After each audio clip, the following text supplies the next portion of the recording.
Untuk mendapatkan satu ijazah, kita dah tempuh selama 4 tahun. 4 tahun kita tempuh liku-liku di universiti. Tapi, adakah selama mana kita belajar di universiti telah pun tersemat nilai integriti di dalam diri kita? Hai, Assalamualaikum. Hari ini saya nak terangkan kepada anda semua tentang bagaimana rasuah boleh berlaku di dalam universiti. Statistik SPRM menunjukkan trend yang sangat membimbangkan dalam penglibatan belia dan juga mahasiswa dengan rasuah. Bila sebut tentang rasuah, kita bayangkan wang di bawah meja. Apa itu wang di bawah meja? Wang di bawah meja ini ialah ungkapan simpulan bahasa yang nak menceritakan tentang satu bentuk rasuah. Tapi di universiti, ianya mungkin berlaku secara halus. Contohnya memberi hadiah untuk nak memudahkan urusan. Ya, yang saya maksudkan ialah memberi hadiah untuk nak menutup kesalahan seseorang itu. Sebagai contoh, memalsukan resit tuntutan aktiviti pelajar ataupun memalsukan cuti sakit untuk mengelak diri daripada menghadiri peperiksaan. Itu adalah penipuan dan juga pelanggaran integriti. Contoh yang pertama. Contoh yang seterusnya, kita boleh lihat pada penggunaan kabel ataupun orang dalam untuk mendapatkan tempat ataupun nama di dalam universiti, ataupun eksploitasi tugasan orang lain.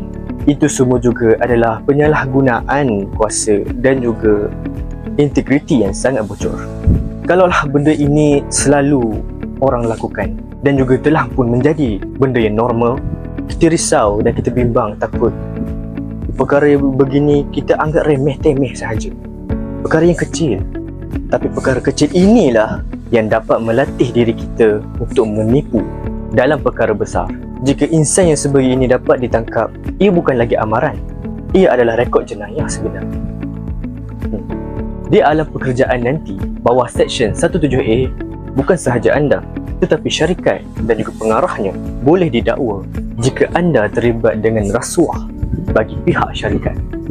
Ijazah anda mungkin first class, tetapi nyatanya dan juga hakikatnya, ini sebenarnya zero, kosong. Tak ada makna pun. Jadi, apakah langkah yang kita perlu buat? Pertama, kita kena belajar latih diri untuk menolak sebarang tawaran atau permintaan rasuah. Kedua, lapor. Gunakan saluran rasmi universiti ataupun lapor sahaja kepada SPRM. Jangan risau kerana pemberi maklumat adalah dilindungi. Ketiga, bina integriti. Integriti bukan sahaja untuk ditunjuk, tetapi ianya untuk diamalkan. Jadi ingin saya simpulkan di sini bahawa kejayaan yang sebenar bukanlah pada scroll ijazah semata-mata. Ianya juga terletak kepada integriti yang kita bawa bersama ijazah itu. Dengan ini kita dapat membina legasi dengan nilai integriti tersebut. Sekian. Wabillahi taufiq wal hidayah. Assalamualaikum warahmatullahi taala wabarakatuh.